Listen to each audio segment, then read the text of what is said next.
Tchou. Bonjour à tous, c'est GLG et je vous souhaite la bienvenue pour votre JT du Geek EV, toujours en mode électrique. Aujourd'hui, on va parler de la NIO ET5 2025 Champion Edition qui débarque avec un restylage discret mais malin. Et surtout, une question brûlante. La fin de la NIO ES7 est-elle actée? Mais avant de commencer, pensez à vous abonner pour ne louper aucune de mes vidéos sur les véhicules électriques et l'actualité des véhicules électriques chinois.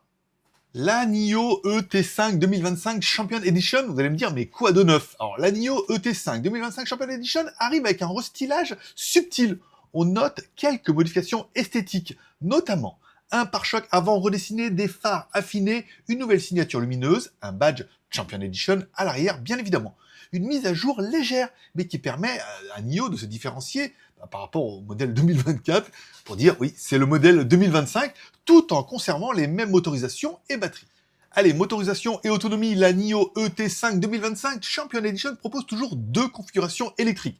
Version standard, puissance 360 kW, 490 chevaux, une batterie de 75 kWh, autonomie CLTC de 500 km. La version longue autonomie, bien évidemment, avec le même moteur de 490 chevaux, une batterie par contre de 100 kWh et une autonomie CLTC de 700 km.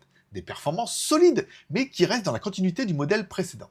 Prix et positionnement en Chine, la NIO ET5 2025 Champion Edition démarre à 300 000 yuan, soit environ 38 500 € hors taxe. Le modèle ET5 Touring est un peu plus cher, à 320 000 yuan, soit 41 000 € hors taxe.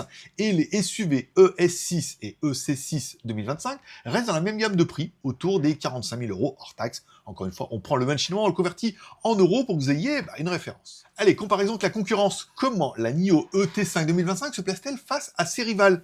Bon, on peut dire que la NIO ET5 reste compétitive, mais son prix un peu plus élevé pourrait pénaliser, ou surtout la pénaliser, par rapport à Tesla ou à XPeng, qui sont eux aussi très bien les têtes droits. Les chiffres de vente montrent une baisse inquiétante. Concernant la ES7, on a eu 1874 unités vendues en 2024.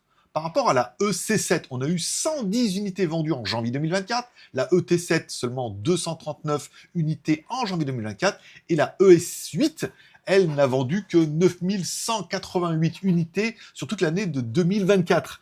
Alors avec des ventes en chute libre, la NIO ES7 pourrait être abandonnée en 2025, au profit bien évidemment de cette nouvelle version.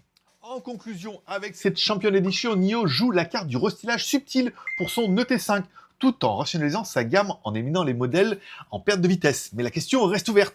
NIO a-t-il raison de délaisser l'ES7 au profit de l'ES5?